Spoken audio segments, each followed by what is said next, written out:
Assalamualaikum warahmatullahi wabarakatuh. Bismillahirrahmanirrahim. Alhamdulillahirabbil alamin. Wassalatu wassalamu ala asyrafil anbiya'i wal mursalin. Sayyidina wa maulana Muhammadin wa ala alihi wa ashabihi ajma'in. Subhanaka la ilma lana illa ma 'allamtana innaka antal alimul hakim.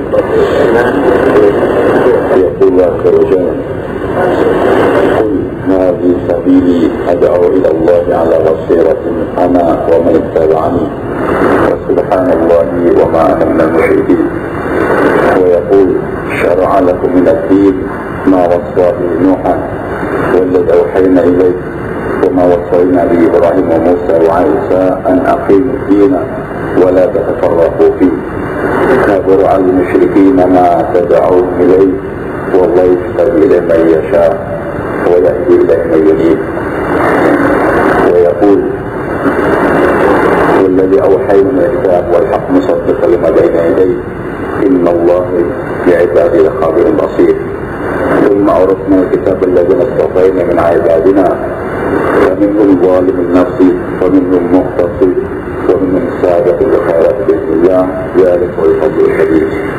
ويقول رسول الله صلى الله عليه وسلم الناس معادن كمعادن الذهب والفضة خيارهم في الجاهلية خيارهم في الإسلام إذا فقهوا أو كما قال النبي صلى الله عليه وسلم.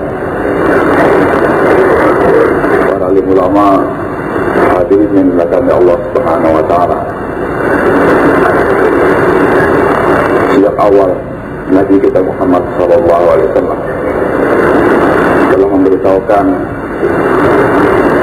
keutamaan manusia, khususnya keutamaan ini umat yang terakhir.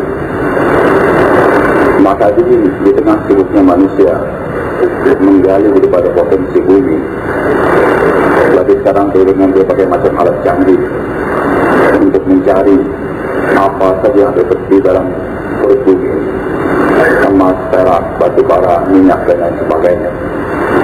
Maka Nabi SAW agar ingin ada umatnya menyibukkan diri juga untuk menggali potensi yang ada dalam diri mereka sendiri. Sehingga dalam hadis yang diriwayatkan oleh Bukhari rahmatullahi alaih, Nabi sabdakan, "An-nasu ma'adin." Manusia itu barang tambang. Manusia seperti barang tambang. Ma'adin zahab wal fiddah, seperti barang tambang emas dan perak. Khiyarun fil jahiliyah wa khiyarun fil Islam tidak faham. Jadi yang terbaik dalam Islam dan yang terbaik zaman jahiliyah adalah mereka yang paham apa kehendak Allah Subhanahu wa taala, apa perintah-perintah Allah Subhanahu wa taala.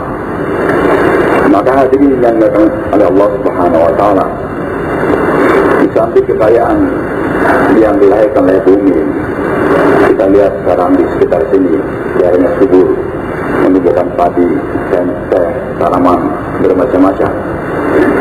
Tapi masih ada lagi kekayaan dalam perut bumi. Bahkan kadang-kadang di satu tanah, yaitu di Saudi Arabia di sana, kita lihat padang pasir yang gersang. Orang sebenarnya tidak tertarik melihat daripada bentuk tanah tersebut. Tetapi daripada tanah yang gersang tadi setelah digali ternyata ada benda yang mahal, sehingga menjadi kekayaan yang hebat buat negara Saudi Arabia, Irak dan lain sebagainya karena ada minyak di sana. Bahkan hadirin, di bawah tanah tersebut yang sebenarnya gersang tadi ada emas dan perak, besi-besi. Hutan belantara di Irian Jaya, orang tidak begitu terkesan bahkan takut. Ternyata di samping daripada kekayaan di atas hutan tersebut banyak kayu-kayu. Ternyata orang baru memperhatikan sekarang bahwasanya ada 7 titik emas di Irian Jaya tersebut dalam perut.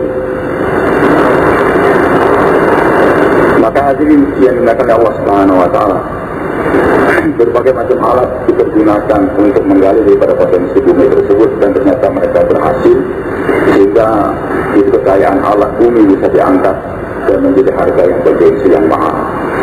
Itulah sentuhan yang telah diberikan oleh baginda Rasulullah Sallallahu Alaihi Wasallam.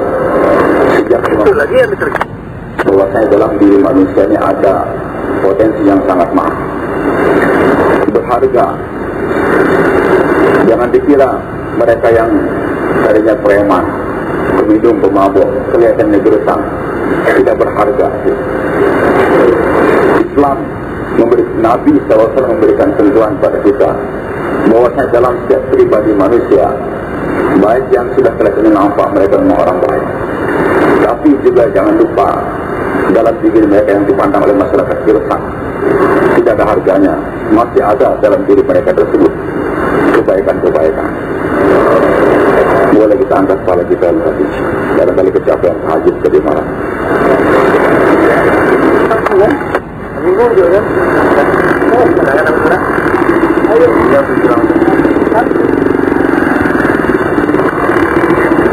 Ayo bulan itu bayar 1.000 atau jalan yang terbaik bagi umat untuk menggali itu potensi tadi yang ada pada manusia, kecuali ini itu kerja dakwah. Jadi hadirin yang bakal Allah Subhanahu Wa Taala, kerja dakwah yang Allah berikan pada umat, satu-satunya cara yang bisa mengangkatkan harkat itu manusia menjadi orang yang bergengsi, menjadi mereka yang berharga baik di hadapan Allah ataupun di hadapan masyarakat yang lain. Maka hadirin yang dimuliakan oleh Allah, kemuliaan yang Allah berikan pada umat berupa kerja, yang mana kalau ini kerja dikerjakan menjadikan betul-betul ini umat hari demi hari kehidupan mereka akan diperbaiki oleh Allah. Biji-biji yang tidak berharga, emas yang masih dicampur dengan pasir ataupun perak, setelah diangkat, dibakar, digosok, begitu pula intan, tidak ada harganya di bawah bumi, tapi tidak digosok dengan penggosongan yang modern sekarang ternyata menjadi berlian yang mahal, diamond. Nah, satu-satunya alat yang bisa menggosok daripada kekayaan yang ada pada diri manusia itu sendiri, itulah dakwah. Maka hadirin yang dimuliakan Allah Subhanahu Wa Taala, begitu rahimnya Allah pada umat.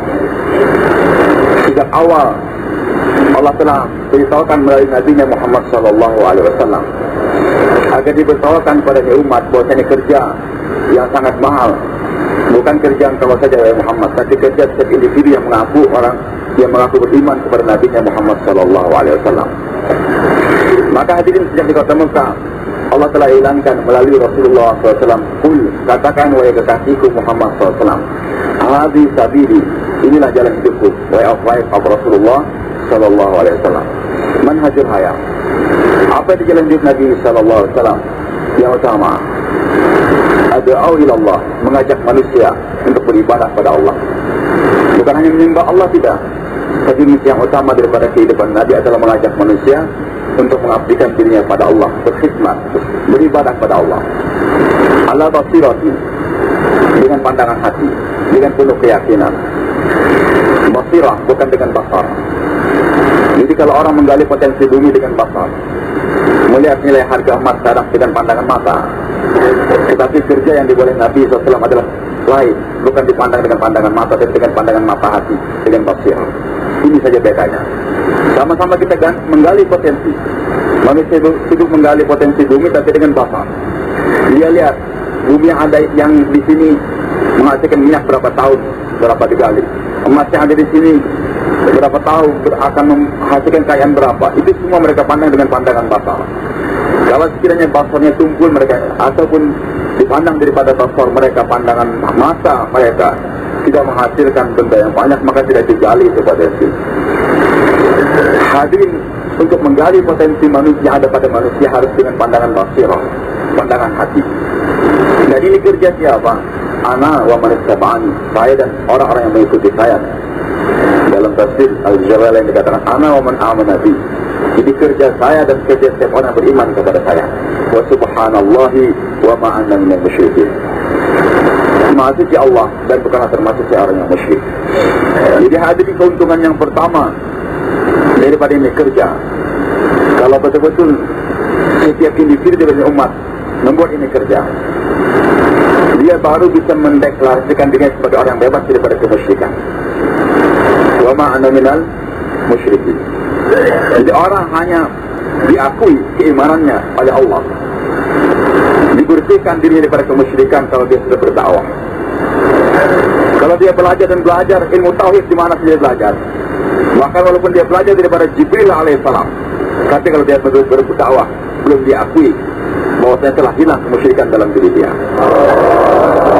Jangan berkoar, akidah saya sudah baik, sudah benar, hanya dengan belajar tapi tidak berdakwah.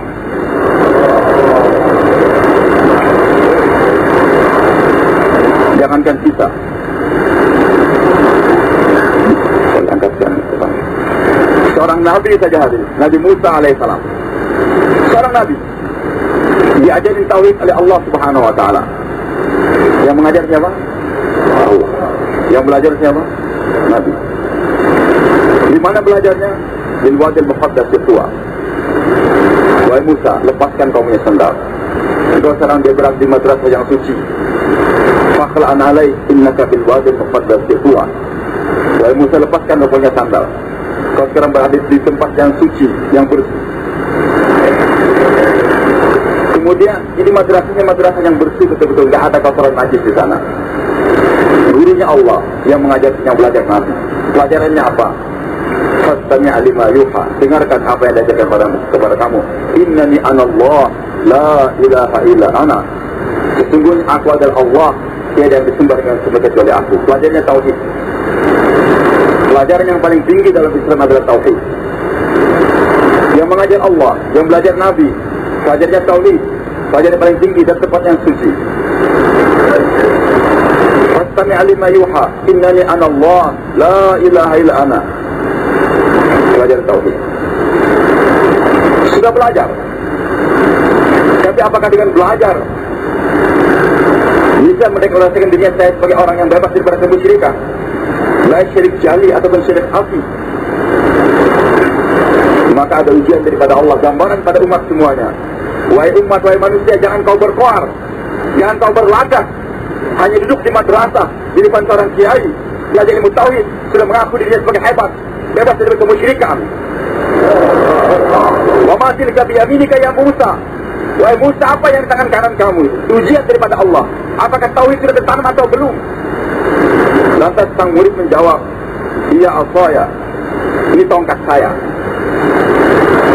Akrab dengan tauhid, mengetahui manfaat tongkat yang dia miliki. Maka tanpa segan beliau mengatakan, bukan mengatakan huwa asu, dia aso, dia tongkat, bukan aso ya tongkat saya. Atawakkau alaiha, saya gunakan untuk melangkah. Wa husyu bi ala ghanami, saya gunakan untuk memukul daun-daunan sehingga jatuh dan dimakan oleh kambing-kambing saya. Wa liya fiha ma'arib ukhra, dan banyak manfaat lain lagi ya Allah. Lupa tauhid yang baru diajarkan. Banyak manfaat tongkat saya ya Allah. Padahal baru diajarkan fastami' lima yuha innani ana Allah la ilaha illa ana la nafi'a illa ana. Wahai Musa, tiada yang memberikan manfaat kecuali aku. Kenapa masih kau katakan waliya fiha ma'arib ukhra? Masih banyak manfaat lagi tongkat saya. Ujian yang kedua, alqiha ya Musa, lemparkan di tongkat yang kau cintai tadi. Merasakan kau milik saya, tongkat saya, lemparkan kecintaan kau pada tongkat.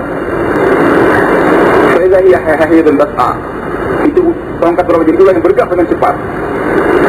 Apa yang terjadi? Nabi Musa lari, wallah mudbiran walam ya'qib, lari dan tidak menengok lagi ke belakang. Hai Musa, kenapa lari? La dharra illa ana. Wahai Musa, tidak ada memberikan mudarat kecuali aku. Kenapa lari dari ular? Mana kau punya tauhid? Wahai santri-santri, wahai pelajar yang belajar di Mesir, yang belajar di Madinah, yang belajar di pondok pesantren, di mana kau punya tauhid? Kenapa lari? Lari dari ular. La dharra illa ana. La ilaha illallah. La dharra illallah. Tauhid belum tertanam kalau hanya tinggal di madrasah, belum bergerak. Khusa wa la takhaf. Wahai Musa, ambil Rafael, tauhid yang ada di hati kamu tidak ada dalam perbuatan. Tauhid bukan sekedar dalam hati atau di ucapan, tapi harus dibuktikan dengan perbuatan. Buktikan kau punya iman, pegang itu ular. La takhaf, jangan takut. Diambil dan betul menjadi tongkat kembali. Sekarang Allah ingin mengajarkan pada ini umat, iman kamu, bagaimana supaya iman betul-betul menjadi iman yang bebas daripada kemusyrikan. Maka Allah beritahukan caranya, wahai Musa, letakkan kau punya iman dalam medan dakwah. Letakkan kau punya iman dalam medan dakwah. Izah ila Fir'aun innahu tagha. Pergi sekarang kepada Fir'aun, supaya matang tauhid yang kau pelajari, iman yang kau pelajari. Letakkan itu iman dalam medan dakwah. Izah ila Fir'aun innahu tagha. Pergi kepada Fir'aun. Dan orang yang tagha keras kepala. Kau Musa alaihissalam, siapa itu Fir'aun? 70 bayi tanpa dosa telah ditencang. Dan beliau sedang dikejar oleh Fir'aun, tapi malah disuruh pergi ke sana. Mendoa, Rabbi shrah li sadri wa yassir li amri wahlul 'uqdatam min lisani yafqahu qawli waj'al li waziran min ahli Harun akhi ushdud bi azri wa ashrif bi amri kay nusabbihaka katsiran wa nadhkuruka katsiran innaka kunta bina basira. Berangkat, dibawa itu iman dalam medan dakwah. Ternyata betul sampainya di sana, Fir'aun ketakutan. Jadi kalau ingin kelahi sama orang itu, menghadapi 1000 orang itu, gak usah lari. Tapi cari di antara mereka yang paling berani, siapa tantang itu orang panggil dia sendiri. Insya Allah dia nggak akan berani. Itu sistem perkelahian. Kalau ingin kelahi, bukan berarti saya jagawan, enggak. Cuma di kampung kalau yang kelahi, saya yang paling depan. Dulu, ya alhamdulillah sekarang nggak pernah kelahi lagi. Cuman kalau ingin kelahi dengan orang yang sekian 1000 ngepung anda tuh, jangan lari. Cari yang paling berani, yang paling panggil dia sudah berhadapan dengan anda. Ya, nanti yang lain sudah teler ketakutan. Maka hadirin, di hadapan Fir'aun yang bicara Musa, ketakutan dia, hanya mengerahkan anak muridnya saja, anak buahnya saja. 80.000 tukang sihir lebih kurang dihadapkan, masing-masing bawa tali dan tongkat, melemparkan jadi ular semua. Sekarang seorang dai menghadapi 160.000 ular. Tapi aneh, dulu ketika imannya belum diletakkan dalam medan dakwah, lari dari satu ular. Sekarang nggak lari dari 160.000 ular. Tapi karena hari pertama berdakwah, perasaan takut masih ada. Maka Allah katakan fawjasa fina sifatan, masih ada rasa takut sedikit di hati Nabi Musa. Baru pertama berdakwah begitu. Bahkan sebelum menghadapi ular tadi ketika akan berangkat, sebelum mendoa, berpikir juga bagaimana anak saya, bagaimana istri saya yang sedang sakit di bawah gunung sana.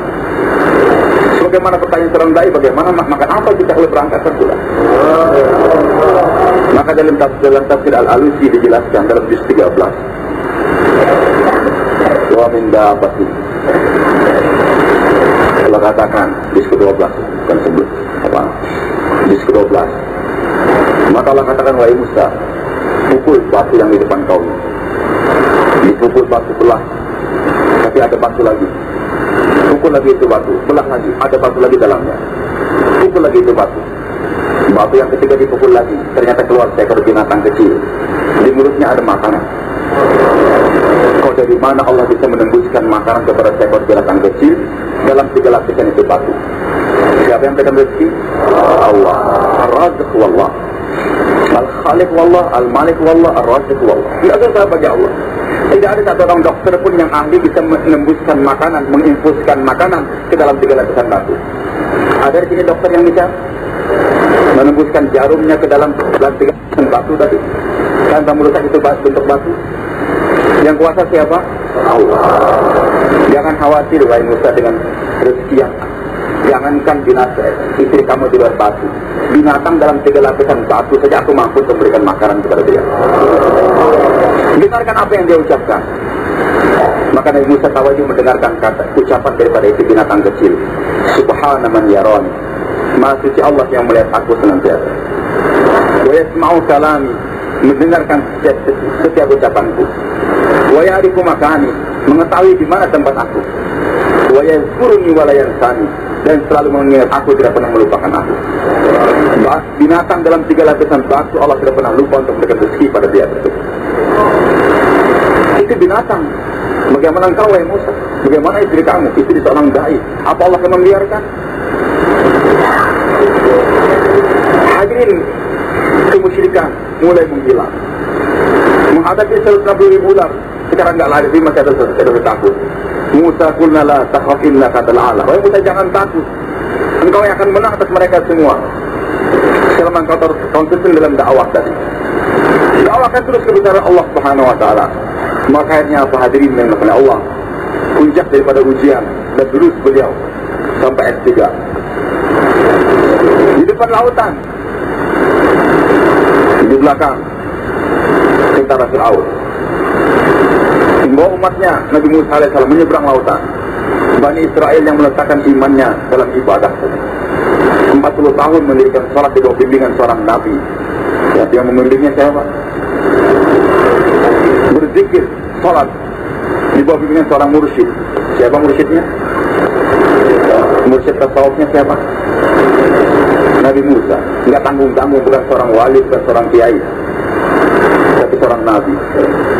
Apakah ada seorang kiai atau seorang wali yang mampu melebihi kehebatan daripada seorang nabi? Tidak. Di bawah bimbingan seorang mursyid beribadah 40 tahun, suluk selama 40 tahun. Berapa tahun suluknya? 40 tahun. Baru 15 hari suluk sudah mengaku imannya hebat. 40 tahun berada mengaji suluk di bawah bimbingan seorang mursyid.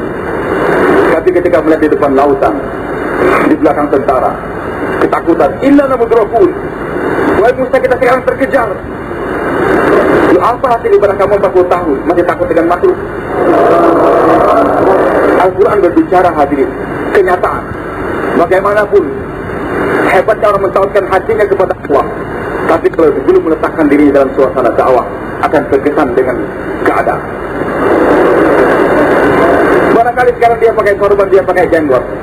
Tapi kalau sudah banyak tuduhan-tuduhan daripada mereka-mereka yang pakai sorban ini teroris, yang pakai jenggot teroris, itu jenggot akan dia cukur, sorban akan dilepas. Barangkali hari ini tidak pakai purga, tapi kalau sudah letakkan lagi dalam medan dakwah, itu purga nanti lama-kelamaan akan terlepas. Seorang anak kecil hidup dalam suasana dakwah bersama ayah dan ibunya, taklim ada di rumah, di sekolah di Perancis sana. Kata gurunya, lepas kau punya jilbab. Tidak bisa. Lepas tidak bisa. Lantas gurunya merayu, wahai anak, bagaimana caranya aku bisa melepas kau punya jilbab? Itu anak kecil mengatakan, guru ambil sebuah pedang, lepas saya punya leher. Baru guru akan bisa melepaskan jilbab saya. Kekuatan apa ini? Rumahnya dibentuk oleh suasana dakwah. Maka itu anak berani mengatakan, ambil kau punya pedang, lepas kau saya punya leher. Itu yang bisa melepaskan jilbab dia daripada lehernya. Tapi hanya dibentuk dalam suasana ibadah saja, hadir. Apalagi hanya 1 bulan dalam pesantren Ramadan saja, anak-anak dibina, tapi tidak dibiasakan dalam suasana dakwah. Ayahnya nggak pernah kurus, ibunya juga nggak pernah dibawa keluar masturah. Jangan harapkan anaknya berani berbicara demikian. Hanya anak seorang dai yang berani mengatakan demikian. Silakan ambil pedang, cepat saya punya leher. Al-Quran bukan dongeng, dan Al-Quran bukan untuk orang Arab. Untuk semua kaafatan lillah, rahmatan lil alamin. Hudan la raiba fihi, hudan lil muttaqin. Tidak ada keraguan dalam Al-Quran. Tapi kenapa orang banyak melakukan Al-Quran? Hadirin, matahari itu bundar, bercahaya putih. Tapi kenapa orang meragukan keputihan matahari, kebersihan matahari? Bukan mataharinya yang salah, tidak, matanya yang sedang sakit. Mata yang sedang sakit penuh dengan tai mata, memandang matahari. Orang katakan matahari putih, dia katakan tidak, matahari itu kekuning-kuningan. Sudah jelas jam 12 siang matahari putih, dia katakan tidak. Jangan terkesan dengan otak-otak orang yang sudah sakit mengatakan Al-Quran sudah tidak relevan lagi sekarang. Dia bentuk yang namanya jin, anak buahnya jin. ingin meragukan daripada Al-Quran. Al-Quran bukan larai bafi. Tidak ada keraguan. Otak kamu yang salah yang meragukan Al-Quran. Hadirin yang dimuliakan Allah, jangan puas kita dengan zikir yang kita amalkan, tapi belum kita letakkan dalam medan dakwah. Maka yang menjadikan zikir orang berwibawa sudah diletakkan dalam dakwah, bahkan nilainya akan digandakan menjadi 700.000 kali di setiap. Inilah mudraku, nggak bisa kita terkejar. Tapi seorang dai yang telah terlatih mengucapkan kebesaran Allah, menafikan kekuatan makhluk, maka dia katakan, kalla inna ma'iyya rabbi sayahdin. Jangan khawatir, bersamaku adalah Rabb. Sekarang puncak daripada imannya dari Musa. Kalau dari awal tadi sebelum bertahu dia mengatakan ya asaya, sekarang ini ada tongkat saya, manfaatnya sekian-sekian. Bahkan kelihatan lagi manfaat daripada tongkat. Ketika dilemparkan mampu untuk menelan 160.000 ular. Tetapi ketika sampai di sana, beliau mampu untuk melupakan, menafikan daripada kekuatan yang beliau miliki tongkat wasiatnya. Beliau lagi mengatakan jangan takut, inna ma'iyya asaya. Begitu. Bersama ke tongkatku tidak. Tapi tongkat yang begitu bermanfaat mampu dilupakan. Inna ma'iyya rabbi sayahdin. Jangan khawatir, bersama Rabbku. Sudah beliau lupakan tongkatnya tersebut. Itulah seorang dai mampu untuk melupakan daripada apa yang dia miliki. Barangkali waktu 4 bulan kita keluar masih bisa mengatakan, wahai saudara, tokoh kamu tidak bermanfaat.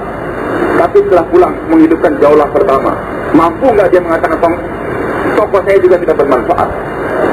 Menafikan milik orang lain itu mudah, tapi menafikan milik sendiri mampu atau tidak? Wahai saudara, tokoh kamu tidak bermanfaat, tinggalkan, karena berangkat berpulang. Orang pun berangkat. Tapi ketika dia pulang, wahai saudara, kau dulu bayar, kau dulu katakan tokoh tidak bermanfaat, mari kita jauhlah. Dia sebut ada telepon, ada pesanan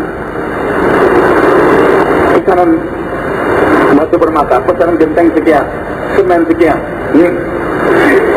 Saya mau ke ABB, mau ke Pakistan, ini sekarang keuntungan ada 10 juta. Untuk itu aturlah jaulah pertama, tolong kartu baru aturkan jaulah pertama. Si ada pesanan di sini. Kenapa berani mengatakan tokoh kamu tidak bermanfaat, tapi tokoh saya bermanfaat? Belum lagi dai yang diakui oleh Allah. Kalau belum mampu untuk menafikan apa yang dia miliki. Tinggalkan kau punya istri, berangkat. Tapi kau tidak harus beralih. Istri kamu tidak bermanfaat, istri saya juga tidak bermanfaat tanpa izin daripada Allah. Maka hadirin yang dimuliakan Allah Subhanahu wa taala, kita harus mampu untuk merasakan apa yang kita miliki. Jadi itu hanya mampu kita katakan kalau kita sudah letakkan iman kita di mana? Di medan dakwah terus menerus. Kalau dia pulang ke makom yang tidak berdakwah, maka lupa dia hanya mampu untuk mentarget orang lain, tapi diri sendiri nggak mampu dia target. Tapi dia kembali hidupkan dakwah. Pesanan apapun datang, nggak bisa Pak. Ini hari jaulah pertama saya.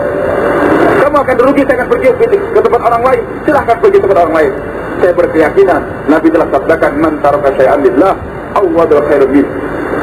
Siapa yang meninggalkan sesuatu karena Allah, Allah akan gantikan dengan yang lebih baik. Jadi malam juga saya jelaskan maghrib tadi. Apa dikatakan Maulana Yunus rahmatullahi alaih dapat berkat ketika di Malang. Beliau berkata orang mau berangkat ke India Pakistan, duitnya kurang, tapi ada orang datang, wahai saudara bantu saya untuk menyelesaikan bisnis saya. Ini waktu jauh lah dia, dan dia akan mendapatkan uang jika ada bisnis ABB. Bagaimana apakah dia ambil itu uang untuk bantu orang tadi untuk menyelesaikan bisnis dia? Dia tinggalkan jaulah pertama sehingga dia dapat nanti uang selama sebanyak $1.500 sehingga bisa berangkat ke ABB, atau terus berjaulah sehingga tidak mendapat uang tersebut. Jadi macam-macam khilafiyah. Dia katakan jangan terima, katakan terima, musyawarahkan. Maka beliau katakan kalau anda ambil itu uang, tinggalkan jaulah pertama dengan berkeyakinan dengan itu uang dari anda bisa ke ABB, maka itu adalah orang yang membina keyakinan seperti apa? Orang yang ingin jalan kaki tapi dia potong kakinya lebih dahulu. Dia telah mengasaskan ini dakwah dengan kebenaran, dengan basar bukan dengan basirah. Maka hadirin yang akan Allah, puncak daripada iman Nabi Musa mengatakan kalla inna ma'iyya rabbi Jadi orang bisa mendeklarasikan dirinya wa ma ana minal musyrikin. Setelah itu iman diletakkan di mana? Dalam medan dakwah. Maka Allah sudah hilangkan kepada ini umat sejak awal pertama di kota Mekah untuk menghilangkan kemusyrikan di hati kamu tersebut. Letakkan diri kamu dalam medan dakwah. Dia tidak langsung hilang kemusyrikan tersebut. Sebagaimana seorang nabi dia begitu berproses, tapi kalau dakwah dan dakwah terus, maka nanti akan hilang. Seorang ulama di Indonesia ini, saya kenal beliau. Selesai belajar di Madinah, ikut dalam kerja dakwah, diteror oleh teman-temannya. Sayang Ustaz, kenapa ikut orang-orang yang syirik tersebut? Kenapa ikut orang yang sudah bid'ah tersebut? Beliau marah, betul. Memang ada kemusyrikan dalam diri mereka, ada kebidahan. Tapi saya yakin dengan janji Allah Subhanahu wa taala, "Walladzina jahadu fina lanahdiyannahum subulana." Siapa yang berkorban dan berkorban dalam agama, Allah akan bimbing nanti ke jalannya Allah ridhoi tersebut. Kemusyrikan akan hilang selama hamba Allah meletakkan diri dalam medan dakwah dengan pengorbanan. Kemudian hadirin yang dimuliakan Allah Subhanahu wa taala, ini kerja yang betul-betul akan mengangkat harkat itu manusia. Maka masih di kota Mekah, Allah jelaskan the power of ini dakwah. Kekuatan ini kerja, wahai umat Muhammad SAW, menjadikan kami itu bergengsi di hadapan umat semuanya. Maka dalam surah Asy-Syura yang Allah masih turunkan di kota Mekah, Allah sudah jelaskan ayat 13. Syara'a lakum, Allah telah memberikan hukum syariah lakum. Dalam tafsir Ibnu Abbas dikatakan ya umat Muhammad SAW. Allah telah memberikan hukum syariah kepada kamu ya umat Muhammad, dan juga dalam tafsir Al-Alusi dijelaskan ini. Syara'a lakum minad din ma wasa bi Nuhan walladzi awhayna ilaik wa ma wasayna bi Ibrahim wa Musa wa Isa an aqimud din wa la tafarraqu fi. Syara'a lakum ya umat Muhammad SAW. Allah telah memberikan perintah hukum kepada kamu wahai umat Muhammad SAW. Apa itu perintah yang Allah berikan pada ini umat? Perintah untuk menggali potensi yang ada pada ini umat, yang menjadikan intan menjadi berlian, yang menjadikan emas masih bercampur dengan pasir menjadi emas murni, yang menjadikan minyak yang masih kotor di bumi yang bisa bermanfaat diangkat akan menjadi bermacam-macam minyak yang mahal yang bisa menjadikan asbab berjalannya mobil, pesawat, kapal dan sebagainya. Apa ini kerja? Allah telah berikan kepada kamu suatu perintah, suatu hukum wahai umat Muhammad SAW. Dan itu perintah aneh, perintah yang besar. Mawasau binuhan, perintah yang Allah wasiatkan kepada Nuh alaihissalam. Bukan perintah sembarangan, bukan perintah yang tadinya diberikan kepada tukang sampah, sebagai maaf kepada orang-orang biasa, tidak. Juga yang Allah berikan kepada Nabi Nuh alaihissalam, awalul anbiya. Wa ma awhayna ilaik, wahai umat Muhammad SAW, ketahuilah perintah yang aku berikan kepada kamu itu adalah yang kuwahyukan kepada Nabi Muhammad SAW. Wa ma wasayna bi Ibrahim wa Musa wa Isa, perintah yang kami wahyukan, kami wasiatkan kepada Ibrahim, Musa dan Isa. Ajib, hebat betul ini umat. Dapat kerja daripada Allah sama dengan kerja para anbiya yang dilakukan oleh lima anbiya tersebut, ulul azm. Siapa mereka yang Allah sebutkan namanya tadi? Nuh, Nabi kita Muhammad SAW, kemudian Ibrahim, Musa, Isa alaihi wassalatu wassalam. Ini perintah Allah berikan tidak kepada semua umat. Perintah yang Allah berikan kepada umat Nabi Muhammad SAW, yang tadinya Allah berikan kepada para anbiya, bukan para anbiya lagi, ulul azm lagi, mewakili semua nabi tersebut. Kalau perintah salat, puasa, zakat, haji, itu Allah berikan juga pada umat yang terdahulu. Tetapi lain yang Allah berikan, apa itu perintahnya? An-aqimus dina, agar kalian menegakkan agama, mendakwakan agama, menghidupkan agama. Tapi dengan satu syarat, wala tatafarraqu fi, jangan berpecah belah dalam menyampaikan agama tersebut. Jangan berpecah belah dalam mendakwakan agama. Dalam ta'lim kita boleh berbeda. Silakan mau belajar di Madinah, silakan mau belajar di Mesir, silakan mau belajar di Lirboyo, mau ke Semboro silakan, mau ke Magelang silakan, mau ke Banten silakan. Tidak apa-apa. Dan perbedaan dalam hukum fikih merupakan rahmat bagi umat. Barangkali Anda tercengang bagaimana saya juga pernah tercengang ketika mendengar bayan di Pakistan.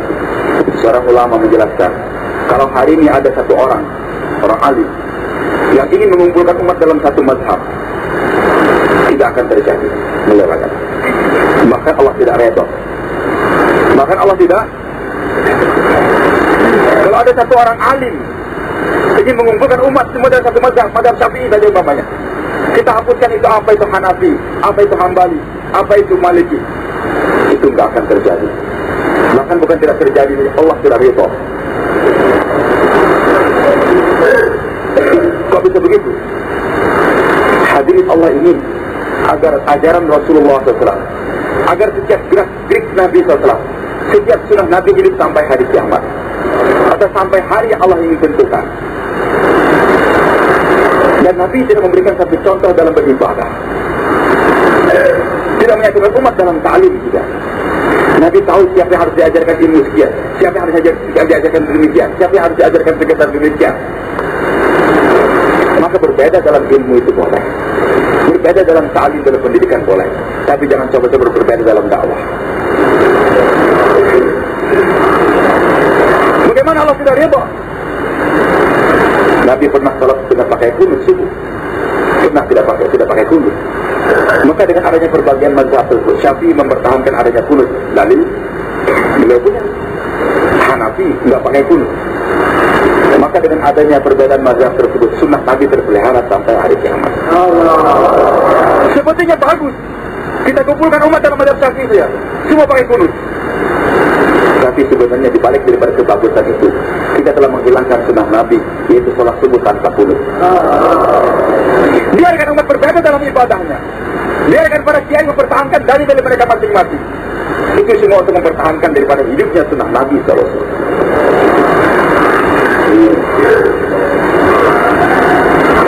Rasulullah SAW sembahyang di Mina dan di Mekah waktu pergi haji 2 rakaat salat zuhur, asar dan isya.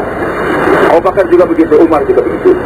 Tapi aneh ketika Utsman bin Affan menjadi khalifah, menjadi Amirul Hajj, beliau salat zuhur, salat asar, salat isya di Mina dan di Mekah 4 rakaat.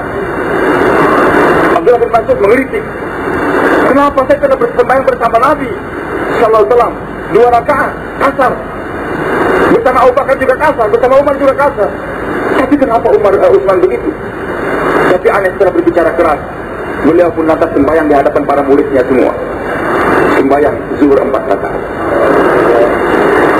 Sang murid bertanya, wahai guru, wahai Abdullah bin Mas'ud, kau tadi mengkritik Utsman bin Affan dengan suara keras, tapi kenapa kau mengerjakan apa yang kau kritikkan? Maka beliau katakan, al-khilafu asyar, perpecahan itu adalah lebih gawat. Perpecahan itu membawa umat, perbedaan masa 2 atau 4 rakaat itu enggak apa-apa. Saya akui Utsman ingin sembahyang 4 rakaat, karena Nabi telah bersabda, alaikum bisunnati wa sunnah khulafaur rasyidin mahdiyyin, abdu alaiha bin nawajid. Ikuti sunnahku dan khulafaur rasyidin, khususnya 4 tersebut telah diakui oleh Nabi, dapat empel oleh Nabi SAW. Jangan coba-coba menghina sahabat Nabi SAW. Kita akan baik, kita akan bahagia orang yang berani menghina kehidupan para sahabat Nabi. Bahkan Imam Malik telah memberikan fatwa, dan ini fatwa ada dalam tafsir Ibnu Katsir ketika menjelaskan surah Muhammad SAW, Muhammad Rasulullah walladzina ma'ahu, bukan surah Muhammad, surah Al-Fatah. Muhammad Rasulullah walladzina ma'ahu asyidda'u 'alal kuffar ruhama'u bainahum. Ini kehidupan para sahabat Nabi. Tarahum ruk'an sujjadan yabtaghuna fadlan minal waridwana simahum fi wujuhil athari sujud. Dzalika masalun fit Taurah wa masalun fil Injil. Kazar'in akhla syafa'u fa'azara fastaghlaw fastawara suqi yu'jibu az-zurra liyaghidha bihimul kuffar. Maka ketika sampai kepada ini ayat, Imam Malik mengatakan, Allah mengatakan ciri-ciri orang beriman sahabatnya Rasulullah SAW yang bersama bersama Nabi, tegas terhadap orang kafir, mereka sayang sama mereka. Kamu lihat mereka senantiasa salat berjamaah. Ciri umat Nabi Muhammad salat berjamaah, ruk'an sujadan, sama-sama sujud sama ruku. Nampak ciri daripada mereka tersebut, simau fi wujuhil athar sujud, nampak daripada bekas sujud mereka di hadapan wajah mereka tersebut. Perubahan mereka di dalam Taurat, dalam Injil juga ada. Dan Allah jelaskan, orang yang membenci para sahabat Nabi siapa? Liyaghidha bihimul kuffar, sehingga orang kafir semakin benci kepada mereka. Maka Imam Malik berdasarkan ayat memberikan fatwa, siapa yang membenci sahabat Nabi, dia kafir. Jangan bersahabat dengan mereka. Jangan terkesan dengan buku-buku mereka. Jangan mencoba-coba berani menghina kehidupan sahabat Nabi. Abdullah bin Mubarak rahmatullah ditanya oleh seorang, wahai Abdullah, mana hebatnya Muawiyah bin Abi Sufyan radhiyallahu anhu dengan Umar bin Abdul Aziz rahmatullah alaihi. Abu Sufyan seorang sahabat yang ikut menemani Nabi dalam berdakwah, tapi itu waktu beliau jadi pemerintah negara Kalsah. Umar bin Abdul Aziz seorang tabi'in, muridnya Anas bin Malik radhiyallahu anhu. Tapi dalam waktu beliau memerintah negara aman, bahkan serigala bisa makan sama-sama dengan kambing. Mana mulianya? Maka ini orang menjawab, wahai saudara, debu-debu yang menempel di hidung keledainya Muawiyah, debu-debu yang menempel di hidung keledai Muawiyah ketika berjalan bersama Nabi SAW tidak bisa disaingi oleh amalan Umar bin Abdul Aziz. Itu mulianya debu ketika Muawiyah berjalan bersama Rasulullah SAW. Tidak bisa disaingi oleh amalan Umar bin Abdul Aziz.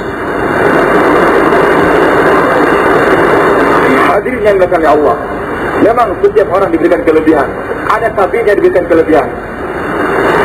Bahkan seorang sahabat disuruh minta doa kepada itu tabi'in, kan ada kelebihan. Tapi bagaimanapun kedudukan dia di surga, tidak bisa menyaingi seorang sahabat. Sahabat yang paling hebat namanya As-Siddiq, tidak bisa menyaingi kedudukan seorang nabi. Walaupun nabi itu tidak punya tashkilan dalam hidup, dalam dakwah dia. Karena nabi tidak bisa disaingi sahabat. Begitu sahabat yang hanya sekali bertemu Nabi, memandang wajah Nabi sekali, mendengar Nabi berbicara sekali, tidak bisa disaingi oleh surganya tabi'in yang paling hebat. Uwais bin Qarni, Uwais al-Qarni radhiyallahu anhu, Uwais al-Qarni, seorang tabi'in. Dia ingin pergi menjumpai Nabi SAW, masuk Islam. Dia sudah masuk Islam, dia aman. Ingin bersopan dengan Nabi, tapi nggak bisa karena ibunya sakit. Hanya teman-temannya pergi, Uwais nggak bisa pergi. Dia gendong itu ibu, dia sayang itu ibu. Sehingga Uwais tidak bisa berjumpa Nabi SAW. Dan Nabi menghargai bagaimana ketaatan Uwais kepada ibunya tersebut. Nabi menghargai ketaatan Uwais kepada ibunya. Maka Nabi katakan, wahai Umar, nanti akan datang seorang laki-laki, namanya Uwais al-Qarni. Cirinya demikian. Nanti kalau kamu dia minta doa kamu sama dia. Ini adalah kehebatan Uwais al-Qarni karena taat pada ibu. Tapi jangan lupa, karena Uwais belum berjumpa dengan Nabi SAW, tidak bisa surganya Uwais menyaingi sahabat teman-teman dia yang pergi berjumpa dengan Nabi SAW. Karena Uwais adalah tabi'in, sedangkan teman-teman yang pergi tadi adalah bisa dilindungi. Jangan dikira Uwais lebih hebat daripada Umar. Jangan dikira Uwais lebih hebat daripada siapa? Sahabat Nabi yang susah untuk mengucapkan la ilaha illallah ketika meninggal dunia. Siapa? Al-Qamah. Jangan dikira surganya Uwais bisa mengaliri surganya Al-Qamah radhiyallahu anhu. Al-Qamah ketika meninggal dunia nggak bisa mengucapkan la ilaha illallah, susah. Karena ada sedikit ketersinggungan daripada ibunya, sehingga ibunya tidak rela. Tapi begitu hebatnya Al-Qamah itu memperjuangkan agama. Begitu taatnya dia kepada Allah, Allah sayang kepada Al-Qamah. Jangan menceritakan cerita Al-Qamah dengan cerita mencibir kepada Al-Qamah, tidak. Justru kita ceritakan ini cerita menceritakan hebatnya Al-Qamah. Al-Qamah dicinta oleh Allah, dicinta oleh Rasulullah. Berapa banyak manusia-manusia yang taat kepada ibunya, durhaka kepada bapaknya, meninggal tanpa la ilaha illallah. Ada nggak di dunia ini orang yang taat berdurhaka pada ayahnya, pada ibunya, meninggal dunia tanpa la ilaha illallah? Banyak. Tapi kenapa Al-Qamah Allah tidak mau mencabut nyawanya sebelum dia mengucapkan la ilaha illallah? Jangan coba-coba menghina Al-Qamah, jangan coba mencibir pada Al-Qamah. Saya ingin tampar seorang kafir, tapi saya masih ingat dia guru saya. Dia mengatakan itu si Al-Qamah jangan diikuti. Jangan sembarang ngomong itu. Ini cerita bukan cerita menjelekkan Al-Qamah, tidak. Itu cerita cintanya Allah kepada Al-Qamah. Dia taat pada Allah, ikut bersama Nabi berjuangkan agama. Tapi memang dia manusia, ada kelemahan. Ternyata ibunya, mereka tersinggung. Dikira ibunya Alqamah lebih cinta kepada istrinya daripada dia. Jadi begitu sayangnya Allah. Allah tidak mau seorang sahabat transit di neraka.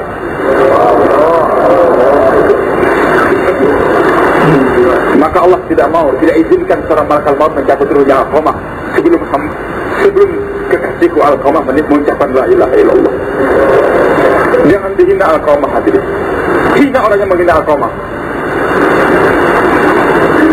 Kalau anda punya keberanian, silahkan tampar itu orang. Takut-takut nanti dia terjerumus kepada kekufuran. Maka hadir surganya Uwais Al-Qarni saat kepada ibu.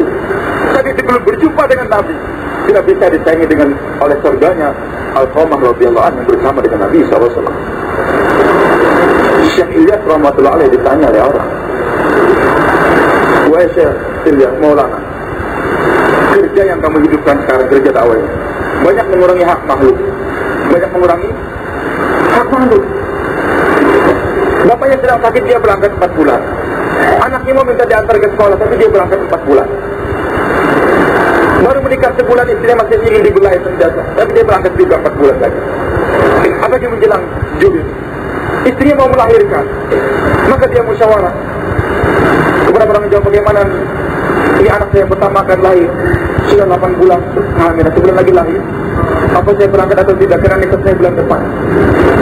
Iya, banyak mengurangi hak makhluk. Maka saya katakan betul, saya akui kerja yang saya galakkan sekarang ini mengurangi hak makhluk.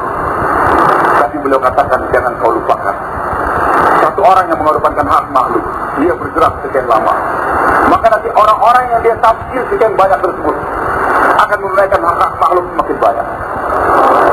Ayahnya masih sakit, dia berangkat. Nanti dengan dia berangkat, sekian banyak tafsiran, sehingga banyak orang-orang yang didurhakan pada orang tuanya menangis setelah keluar 4 bulan.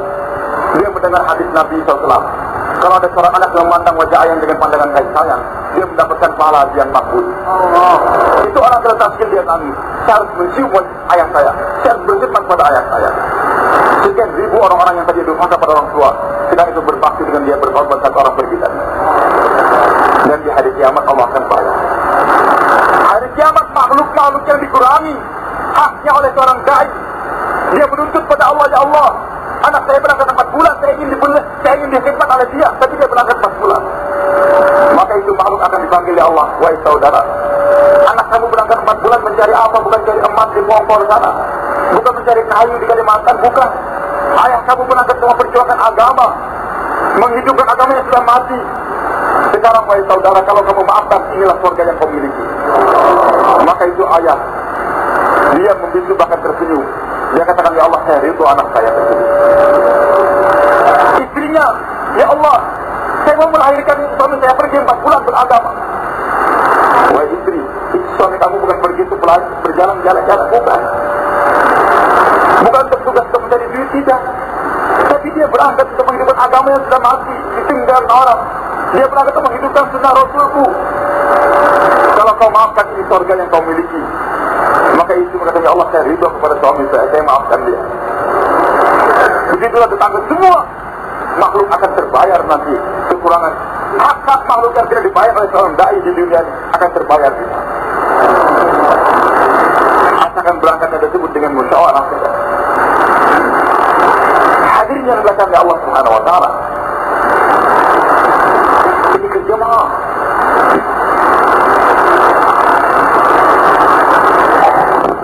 Maka para sahabat Nabi, ada di umat diberikan tugas yang mahal. Syarah Allah berikan kerja-kerja yang sangat mahal. Ya Allah berikan kepada para anbiya yang 5 saja. Amin al-aqimud dina, agar kalian menegakkan agama. Wala tatafarraqu, jangan berpecah belah.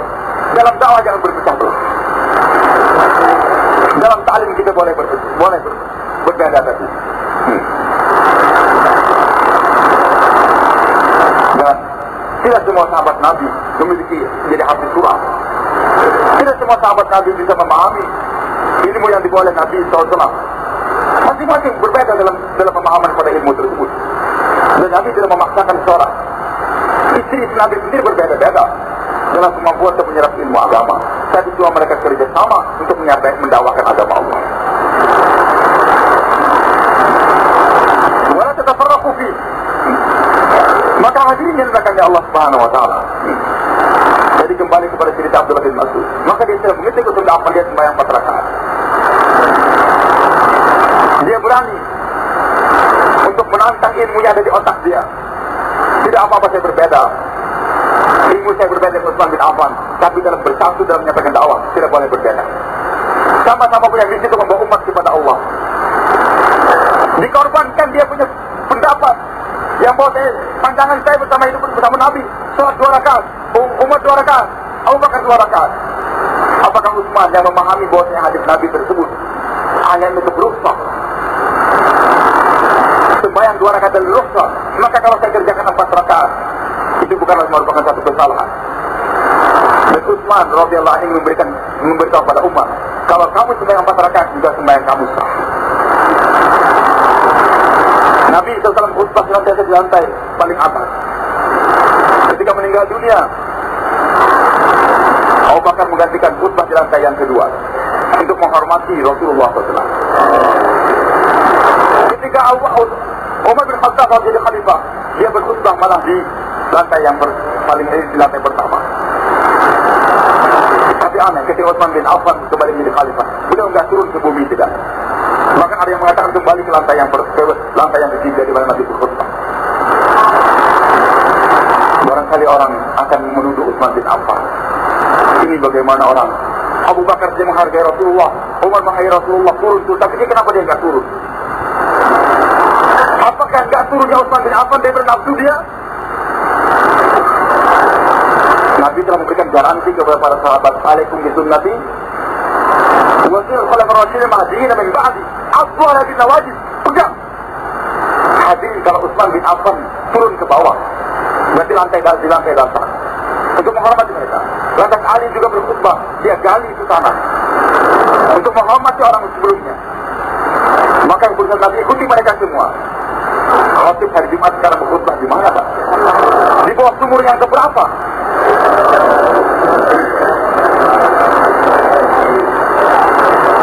Jangan keblinger. Otak kita memahami kehidupan sahabat Nabi. Sudah karkun 4 bulan, ikut-ikut menghina sahabat. Di mana kamu dari mereka? Jangankan para sahabat Nabi radhiyallahu anhu. Ketika guru kami di Pakistan menjelaskan perbedaan mazhab Hanafi bin Syafi'i, lantas ada orang bertanya, kalau begitu siapa yang paling benar? Maka itu guru tawadu. Kalau saya katakan Syafi'i itu lebih benar, lebih hebat siapa saya dengan Abu Hanifah? Saya katakan kalau saya katakan Abu Hanifah lebih hebat mana saya dengan Imam Syafi'i? Saya tidak berani mengatakan bahwa Imam Syafi'i lebih hebat. Jika saya katakan saya merasa saya ilmu saya lebih hebat daripada Imam Abu Hanifah, biarkan mereka berbeda pendapat dalam fikih. Itu untuk menjaga sunnah Nabi SAW. Itu mereka. Bagaimana dengan para sahabat? Di mana kita daripada para sahabat Nabi radhiyallahu anhu? Maka 6 sifat yang diangkumkan oleh Syekh Ilyas Rahmatullah, 6 sifatnya para sahabat, orang yang telah diakui dari Allah Subhanahu wa taala. Hadirin yang dimuliakan Allah Subhanahu wa taala, silakan berbeda mereka pendapat dalam ilmu. Silakan berbeda pendapat dalam beribadah. Silakan berbeda dalam khidmat. Orang mampunya menyumbang 1.000 kita terima. Menyumbang 1 juta kita terima. 1 miliar kita terima. Masing-masing berbeda. Dan Nabi menghargai perbedaan orang tersebut. Bahkan Nabi katakan wattaqun nar walau bisyikki tamratin. Hai orang miskin. Ini hadis Imam Bukhari meriwayatkan. Tapi bukan untuk orang kaya. Hai orang miskin. Jauhi api neraka walaupun kamu hanya mampu mengorbankan separuh korban. Orang kaya mengorbankan 1 gudang kurma, tapi dia miskin. Jangan sampai kemiskinan kamu menghalang kamu untuk bersedekah. Belah kau punya korma, makan separuh saja, sedekahkan separuhnya. Tapi begitu maha adilnya Allah. Allah tidak mensia-siakan sedekah separuh korma daripada orang miskin. Sehingga Nabi SAW bersabda, dirhamun wahidun yasbiqu mi'ata alf dirham. Sedekah 1 dirham melampaui pahalanya daripada sedekah 100.000 dirham. Sahabat bertanya, kenapa ya Rasulullah? Nabi sabdakan, yang satu ini hanya punya 2 dirham saja. Maka dengan mensedekahkan 1 dirham, dipandang di sisi Allah, dia telah bersedekah separuh hartanya.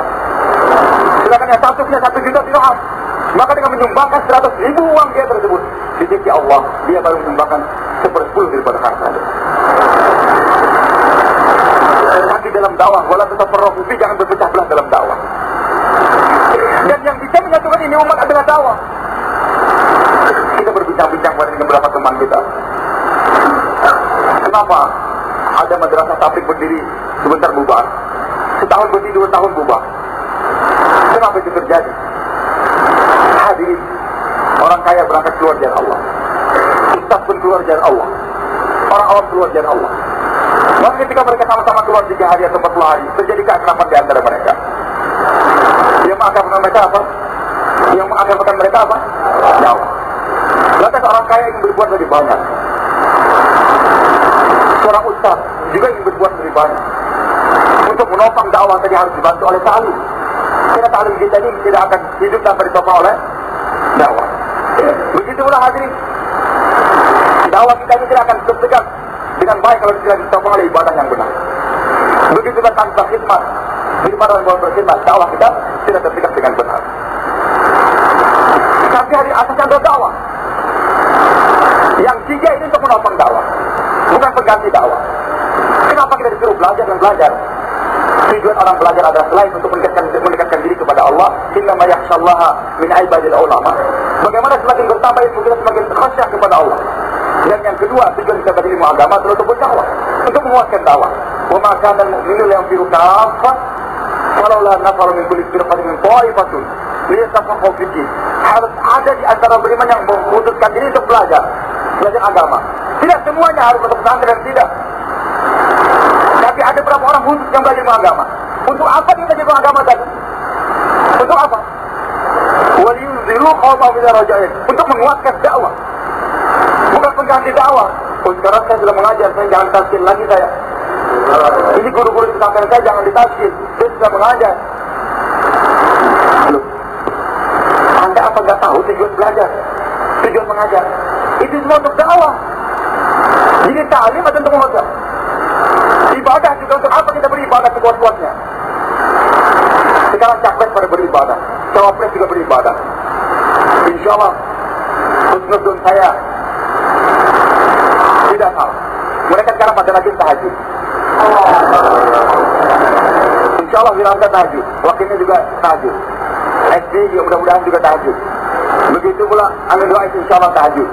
Begitu pula Hamzah tahajud.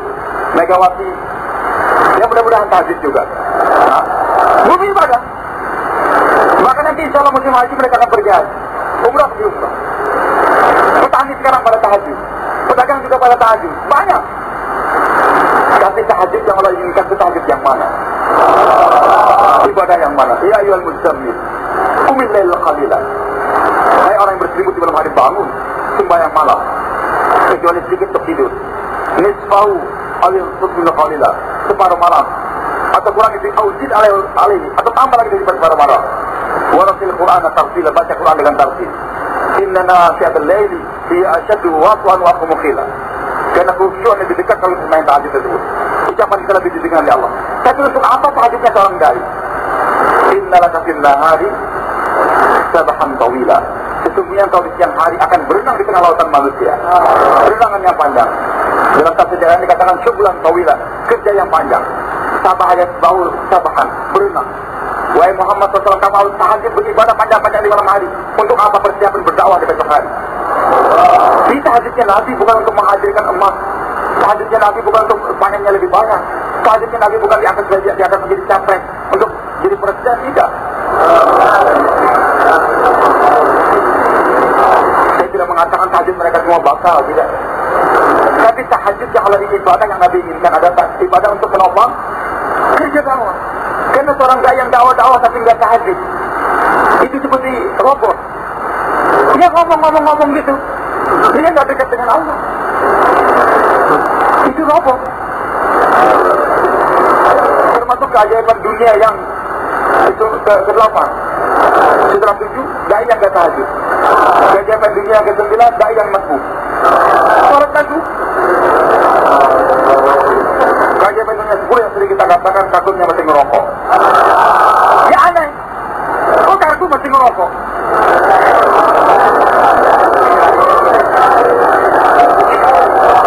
Bagaimana suaranya dalam tahajud akan didengar oleh Jibril? Nabi sabdakan ketika orang sembahyang malam tahajud, mulai mengucapkan Al-Quran, malaikat mendekat ke mulut dia, ditempelkan, malaikat itu menempelkan pendengarannya ke mulut itu orang. Tapi ketika malaikat itu menempelkan mulutnya, ingin menempelkan ke mulutnya ada bau rokok. Tidak akan dekat malaikat kepada mulut orang yang berbau rokok. Tidak akan dekat, tidak akan dekat.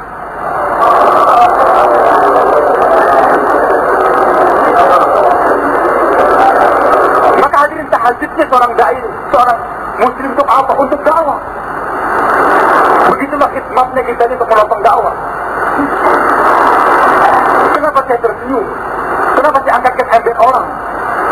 Kenapa saya bantu dia? Semua bagaimana orang dekat seorang wanita berjalan terenak-enak sambil membawa kayu yang dia miliki. Nanti dekati wahai ibu, mari saya bawakan kau punya kayu. Senang dia serahkan. Maka Nabi sampaikan ke rumah dia, itu wanita ingin membalas jasa. Wahai anak muda, terima kasih. Saya ingin memberikan penghargaan atau balas jasa, tapi nggak punya apa-apa. Tapi saya punya nasihat, wahai anak muda. Sekarang di negeri kita ini ada orang yang mau abrik persatuan kita ini. Maka kalau kau ketemu dengan itu orang, jangan kau dengarkan ucapan dia. Nabi ingin jelaskan bagi umat, khidmatnya Nabi itu untuk apa? Bukan mengangkatkan kayu orang agar dijadikan mantu dia, tidak. Tapi Nabi tanyakan, wahai ibu, apa ibu sudah pernah bertemu dengan itu orang? Tidak pernah, saya orangnya. Maka itu wanita mengatakan, asyhadu an la ilaha illallah wa asyhadu anna Muhammadar Rasulullah. Seorang dari sebuah Arab datang ke rumah Nabi, bertamu, makan sekian banyak. Ternyata sebelum fajar tiba, berak di sepraynya Aisyah radhiyallahu anha. Dia malu, kenapa saya buang air di sini? Karena banyak makan tadi malam. Begitu malunya dia, maka sebelum fajar tiba dia cepat-cepat lari. Tapi ingat pedang dia ketinggalan. Berkelahi antara mempertahankan pedang dengan rasa malu. Ternyata cintanya kepada dunia menyebabkan dia hilang rasa malu. Dia pergi juga kembali untuk mengambil pedang tadi. Tapi dengan pelan-pelan dia ternyata nginjek, menengok. Ternyata Nabi sudah bangun. Dan setelah dia dekati, ternyata Rasulullah SAW dengan dua tangannya mengangkat itu kotoran orang. Maka dia katakan, ini bukan manusia biasa. Kalau bukan dikontrol, dikomando oleh suara langit, tidak bisa berbuat demikian. Maka dia mengatakan, asyhadu an la ilaha illallah wa asyhadu anna Muhammadar Rasulullah. Tujuannya untuk berkhidmat adalah untuk berdakwah. Nah, hadirin yang dimuliakan Allah, sama-sama tadi yang dikatakan mereka adalah dakwah. Setelah itu orang kaya berkata, udah Pak Ustaz, Ustaznya punya ilmu, saya buatkan madrasah, biaya semua dari saya.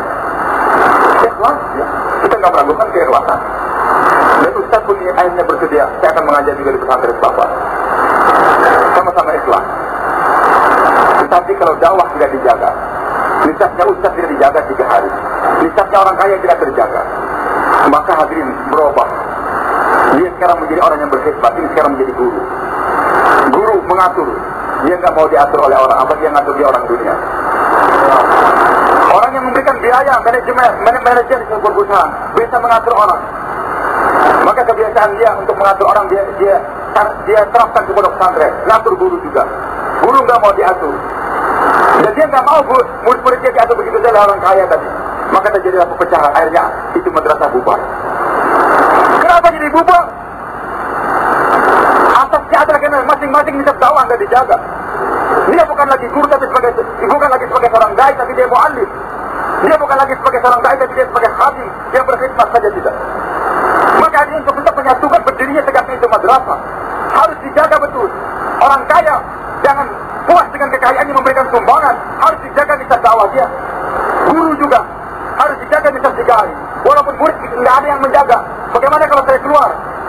Nanti murid nggak ada. Biarkan 3 harinya murid tak kalah sama tajam lain. Ulangi apa yang sudah pelajari. Biarkan gurunya berangkat.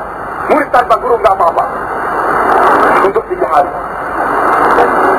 Jangan coba-coba guru mengorbankan nisab dakwah 3 hari. Karena untuk murid.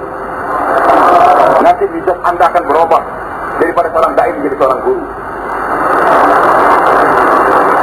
Merasa apa yang dia pikirkan semua benar, sehingga tidak mau tutup dalam musyawarah. Begitulah seorang manajer tadi, merasa benar dengan peraturan yang dia buat. Mengatur dunia, mengatur agama bukan seperti mengatur dunia, Pak. Yang diterapkan begitu saja. Makanya wala tatafarraqu fi, jangan berpecah belah dalam dakwah. Jadi yang menyatukan umatnya dakwah. Kemudian hadir Allah berikan rahasia. Hebatnya ini kerja dakwah yang tanpa ada perpecahan, menjadikan kamu betul-betul ma'adil, menjadikan kita ini barang tambang yang berharga, yang bergengsi. Apa Allah katakan? Kenapa ada di dakwah tanpa ada perpecahan? Kabur alal musyrikina ma tad'uuhum ilaih. Dirasakan berat, ditakuti betul-betul oleh orang musyrik apa yang kamu dakwahkan. Ini umat bergengsi, bukan karena senjata, tidak. Bangsa Indonesia walaupun punya senjata hebat, tidak ada gengsinya kalau tidak berdakwah. Negara yang paling pandai beli senjata sekarang adalah negara Islam, Saudi Arabia. Sampai mereka beli mampu untuk beli hewan gagal. Tapi apakah Saudi bergengsi sekarang? Ditakuti oleh Israel? Ditakuti oleh Amerika? Bergengsi enggak? Sudah beli senjata yang begitu hebat. Tidak, Bapak. Gengsi seorang bukan karena memiliki senjata, tidak. Punya pistol AK, Stinger, punya tank baja, F-16. Bukan itu yang membuat orang bergengsi, tidak. Yang membuat ini membuat bergengsi apa? Ya, kabur al-musyrikin, harus ingat ini. Masjid di Mekah, kabur al-musyrikin, masa dioleh. Yang merasa dirasakan berat oleh orang musyrik adalah yang kaum yang paling mendakwahkan.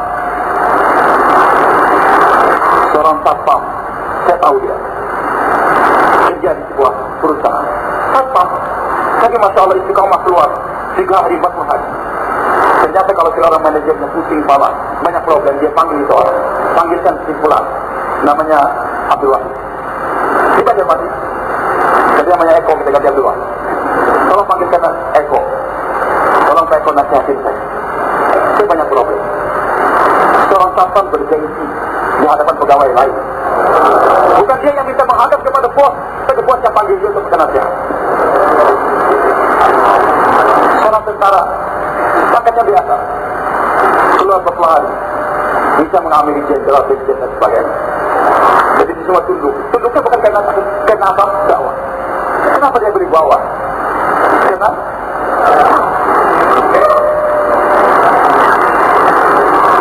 seorang tentara bergengsi bukan karena senjata, bukan. Karena dia mau berdakwah. Dia berperang, musuh sudah jatuh. Senjata dia bisa tepat di leher orang. Tapi ketika musuhnya berubah ke muka dia, dia berpaling gak jadi bunuh seorang, dia masukkan senjatanya. Maka musuh kaget, dia kata, wahai Ali, kenapa kau segera jadi bunuh saya? Maka Sayyidina Ali waktu sebagai seorang tentara Islam, dia katakan, wahai saudara, saya tadi mau bunuh kamu karena Allah. Tapi ketika kamu menuduh saya marah, saya takut membunuh kamu karena nafsu saya. Maka ternyata itu tentara semakin bergengsi di hadapan musuhnya.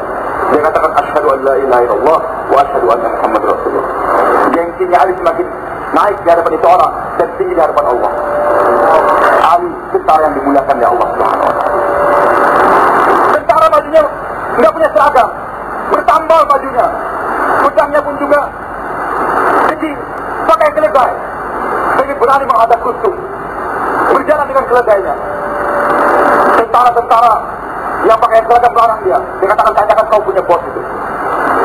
Kalau dia mau biarkan saya berjalan dengan begini, saya akan datang. Kalau tidak, saya pergi. Kau berani ngomong dikit di hadapan tentara yang ternyata. Karena apa? Karena dakwah. Kalau bukan dakwah, apa tadinya orang Arab? Tidak ada harganya. Tidak ada satu masyarakat punya mau menjaga orang Arab waktu itu. Tapi setelah berdakwah, diangkat gengsinya oleh Allah. Bukan gengsinya orang Arab karena dia orang Arab, tidak. Kenapa? Agama. Imam Baihaqi rahmatullahi meriwayatkan dalam hadis beliau Sunan Al-Baihaqi dalam Kitabul Jihad. Ketika peperangan Qadisiyah telah berakhir, maka datang amanah dibawa menghadap kepada Khalifah Al-Mu'min Umar bin Khattab. Panglima perang tentara Persia namanya Hormuzan dipanggil. Ketika menghadap kepada Umar bin Khattab, Muhammad katakan, "Takalam kalam rajul." Wahai saudara, bicara kau di depan saya dengan jujur. Bicara seorang laki-laki, bukan bicara seorang wanita yang suka berdusta. Kan wanita jarang jujur. Jadi kalau nggak jujur tuh bukan laki-laki namanya. Beliau katakan, "Takalam kalam rajul." Bicara di hadapan saya, bicara seorang laki-laki. Maka Hormuzan panglima perang Persia mengatakan, "Inna wa iyyakum ma'asyil Arab." Kami dan kamu yang orang-orang Arab. Lamma khalallah bainana wa bainakum, ketika tidak ada Allah antara kami dan kalian. Maksudnya kami menyembah berhala, kami menyembah api. Sama-sama enggak punya Allah. Sama-sama tidak menyembah Allah. Maka bagaimana keadaan kamu waktu itu?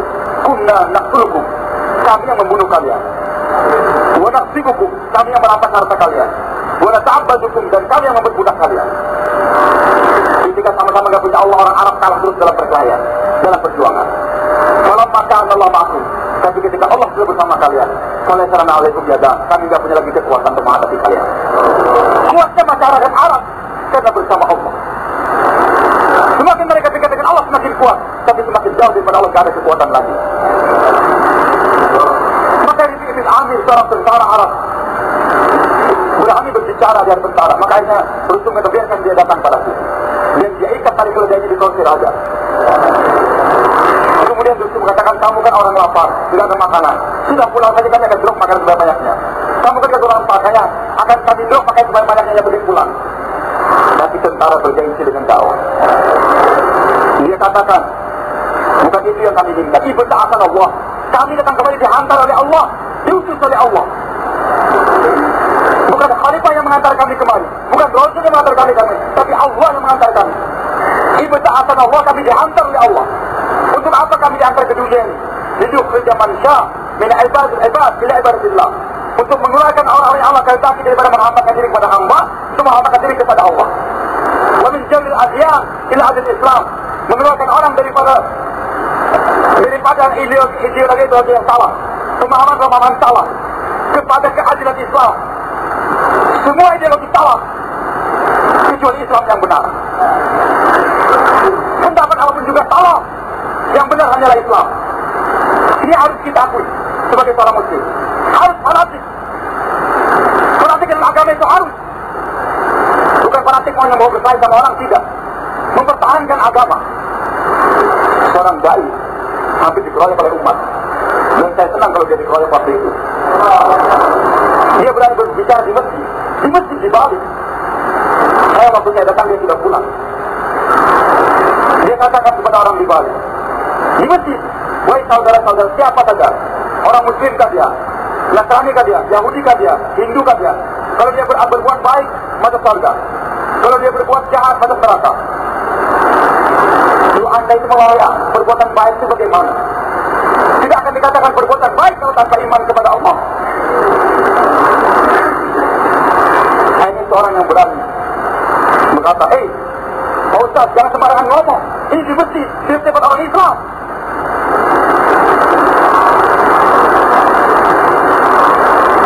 Mau di mana kau punya jaringan? Jaringan Islam ke neraka? Jangan coba-coba membawa Islam kepada jaringan yang tidak benar. Jaringan yang punya hanya jaringan Rasulullah SAW. Jangan terkonsentrasi otak kita dengan jaringan-jaringan macam-macam itu. Lidukhrija man syaa min ibadil ibad ila ibadillah wa min jamil adyan ila adil Islam. Semua ideologi palsu, yang benar hanya Islam. Inna dina adalah Islam.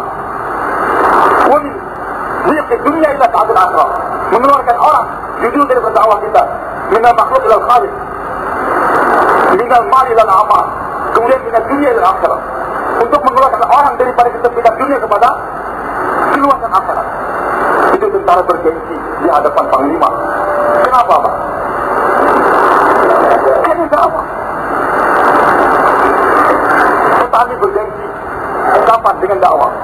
Mana petani Madinah dikenal? Kormanya juga tidak dikenal. Tapi setelah berani itu petani meninggalkan kormanya untuk perjuangan di Allah. Sekarang petani-petani di dimuliakan oleh Allah Subhanahu wa taala. Setelah diingatkan ya ayyuhalladzina amanu la tu'tu amwalakum wa auladukum an dzikrillah wa may yaf'al dzalika falahum khasirun. Mereka enggak mau jadi rugi. Maka mal perkebunan yang mereka miliki adalah pahala mereka itu datang pada Allah Subhanahu wa taala. Kebetulan jika bergengsi, korbannya sekarang bisa diekspor kemana-mana. Walaupun lahan di kota Madinah nggak begitu banyak, tapi mampu itu kalau diekspor kemana-mana.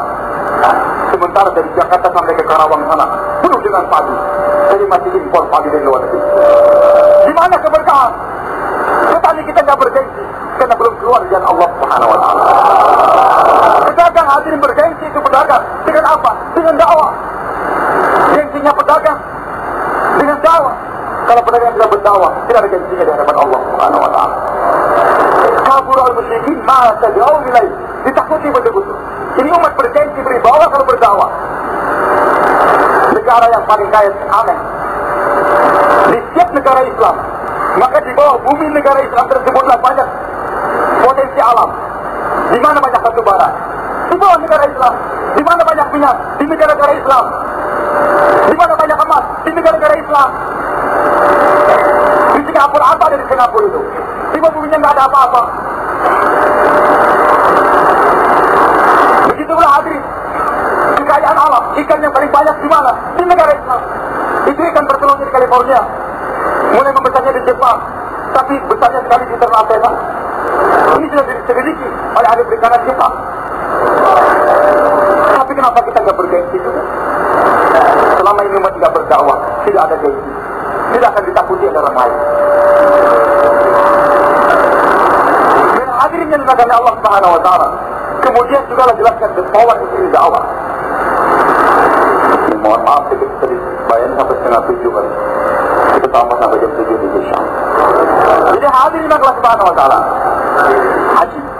Allah telah ingatkan kepada kita, ya ayyuhalladzina amanu taqullah. Hai orang beriman bertakwa kepada Allah. Dan ini bukan hanya untuk kita saja disuruh bertakwa. Umat Nabi Nuh juga disuruh bertakwa. Umat Nabi Musa, Nabi Isa disuruh bertakwa. Tapi ada berita lain lagi yang memberikan kamu dengan mereka.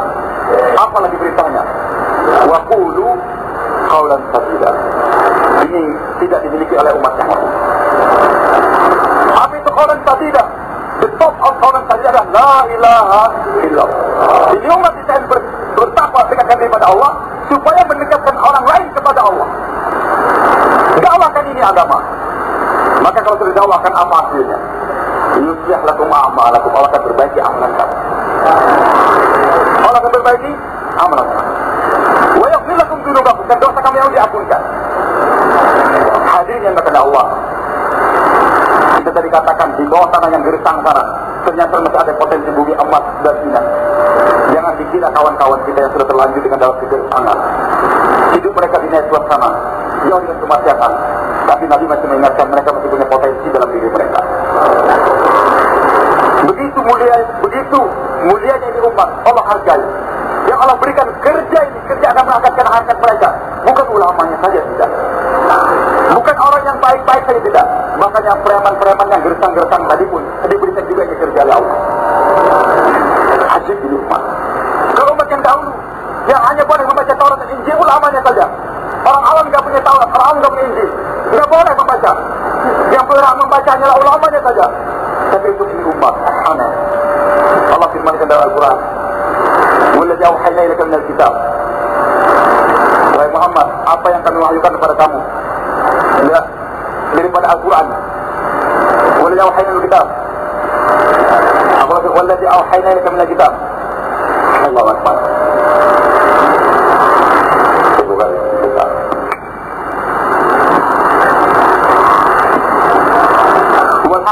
Walladzi auhayna ilaika minal kitab wal haq. Yang kami wahyukan dari negeri ada hak. Musaddiqan lima baina yadayhi. Membenarkan apa yang kita benar lain. Musaddiqan lima baina yadayhi. Ini merupakan tafsir kepada kita yang sebelumnya. Kemudian hadirnya Allah Subhanahu wa taala. Surah Al-Fatih.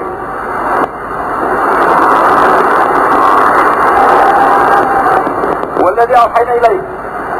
Wahai Muhammad SAW, yang kami wahyukan kepada kamu minal kitab daripada Al-Quran, wal haq, hak adanya Al-Quran, musaddiqan lima baina yadayhi. Innallaha bi'ibadihi musaddiqan lima baina yadayhi wa bi'ibadihi khabirun basir. Nah ini Al-Quran yang dikatakan hak oleh Allah dalam riwayat kepada kami. Summa awrasnal kitab. Ini kitab bukan untuk kamu saya wahai Muhammad SAW. Al-Quran bukan hanya untuk kamu wahai Muhammad. Summa awrasnal kitab. Kemudian kami wariskan ini kitab kepada siapa? Summa awrasnal kitab alladziina istafaina min ibadina. Kemudian kami wariskan ini kitab kepada orang yang kami pilih dari hamba-hamba kami. Ibnu Abbas radhiyallahu anhu katakan, min umat Muhammad SAW wa umat Rasulullah. Jadi Allah berikan warisan kepada Allah, kemudian yang Al-Quran yang Allah wahyukan kepada Muhammad, kemudian Allah wariskan kepada orang yang Allah pilih berhamba-hamba Allah, itu semua umat Muhammad SAW. Ini umat mendapat warisan Al-Quran. Kemudian Allah jelaskan kriteria daripada umat tiga. Ini daripada umat Nabi Muhammad terbagi tiga, tapi semua dapat warisan. Wa minhum zalimun li nafsi. Di antara mereka banyak yang preman, zalim, menzalim diri mereka sendiri. Wa minhum muqtasid, ada mereka ada yang pertengahan. Wa minhum sabiqun bil khairat bi'idznillah. Dan di antara mereka ada high level. Jadi nabi, para siddiqin, para syuhada, para aulia. Tapi semua dapat warisan. Semua dapat warisan. Dan mau saat katakan kata-kata wirata warisan ini apa? Itu orang taat atau enggak taat tetap dapat warisan. Seorang haji di Cianjur ini meninggal dunia. Dia punya anak 10, laki-laki semua. Masya Allah, anaknya baik. 9 orang hafiz alim. 3 orang kaya pergi haji semua. Tapi yang satu ini ngacau, preman, minum obat, merokok, kemudian bunuh orang. Habis merokok bunuh orang. Terus akhirnya apa? Di penjara. Di penjara gara-gara merokok dengan bunuh orang, berminum. Maka masuk penjara. Di persidangan dihukum 10 tahun penjara. Berapa? 10 tahun penjara. Gara-gara bunuh orang tadi minum apa? Ayahnya meninggal waktu dia masih di penjara. Maka panggil dari pengadilan agama. Pak Ustaz, ini Pak ayah kami haji ini meninggal. Dan kami ini 10 bersaudara, laki-laki semua. Alhamdulillah kami ini baik-baik. Dan ayah kami meninggalkan duit 10 miliar. Apakah adik kami yang di penjara itu Pak, yang bunuh orang kami bagi juga? Nanti kalau kami kasih dia, gawat. Akhirnya Ustaznya bingung gimana. Ya baiknya sumbangkan ke pesantren saya saja lah. Tanpa itu Ustaz. Tanyakan pada guru, ulama besar. Oh enggak, harus dibagikan 1 miliar. Ini bagian dia. Dia preman, dia tahu, dia beri warisan. Hukum agama harus kasihkan sama dia. Selama dia tidak kafir, selama dia tidak bunuh ayahnya, kasihkan. Maka setiap orang tersebut menyimpan rumah 1 miliar, datang ke penjara. Wahai saudara, kamu tetap adik saya. Dan si ayah saya menikah, kita meninggal, kita doakan dia. Itu uang kamu 1 M ada. Tapi bagaimana kalau kita manfaatkan kamu dia untuk pergi haji kita sama-sama kami. Dan setelah pergi haji kita sama-sama nanti kita berangkat lagi keluar dengan Allah. Warisannya harus diberikan pada dia, tapi diarahkan bagaimana menggunakan warisan. Begitu pula kalau orang mengatakan ini kerasa dakwahnya, berani dakwah-dakwah orang bodoh, preman berdakwah. Kalau orang berani begitu, berani ada nampar dia. Yang kecil-kecil jangan bilang insya Allah. Kalau gede-gede boleh. Maka hadirin, jangan menzalimi orang yang dapat warisan. Kalau ada orang berani berfatwa, berkhutbah Jumat, ini bagaimana orang bodoh berani berdakwah, preman berdakwah. Lu ada pengetahuan hukum Islam warisan. Ini dapat warisan untuk menyampaikan. Jangan menzalimi hak orang mereka, hak mereka yang tersebut. Dan Allah sudah janji, kalau mereka tadi yang mau mendakwakan agama, preman mendakwakan agama, maka Allah katakan yuslih lakum a'malakum, Allah akan perbaiki amal kamu. Dan Allah itu tidak bodoh. Kenapa Allah katakan yuslih lakum a'malakum? Tidak Allah katakan yuslih lakum imanakum, yuslih lakum aqidatakum. Tidak perlu disebutkan itu. Karena setiap amal baik pasti akidahnya baik. Amal tidak dikatakan baik kalau akidahnya baik. Jadi maksudnya Allah katakan yuslih lakum a'malakum, Allah perbaiki amal kamu, berarti akidah kamu diperbaiki secara otomatis oleh Allah. Karena amal tidak dikatakan baik kalau akidahnya tidak baik. Jadi kalau kita semai-semai mulai sudah dakwah, nanti akidahnya akan diperbaiki. Syirik khafi, syirik jali akan dihilangkan oleh Allah. Dan nanti amal-amal kita, ibadah kita akan diperbaiki oleh Allah. Selama kita terus berdakwah. ibadah kita akan diperbaiki. Begitu hati bukan hanya diperbaiki masalah gerak-gerik jelas diperbaiki. Yang tadinya wujudnya masih belum beres, orang basah sekarang mulai rapi. Yang tadinya apa itu? Ini orang Indonesia ini menjadi tontonan di dunia dan di akhirat. Orang Indonesia menjadi tontonan di dunia dan di akhirat. Itu berarti kalau kita pergi haji, saya sering perhatikan orang Indonesia jadi tertontonan. Nanti ada orang Arab, orang Persia duduk, ada orang Indonesia wudhu. Hadis Imam Syafi'i rahmatullahi alaih membolehkan minimal 3. Karena pernah Nabi berwudhu begitu, kemudian kabur korbannya. Seberapa? Tapi beliau juga bisa menggalakkan disunahkan juga seluruh kepala. Karena ujian Nabi SAW, hari kiamat nanti, cahaya itu bergantung pada bekas wudhu. Nah kalau dia wudhunya begini, nanti yang bercahaya kan begini saja. Jangan ketahuan.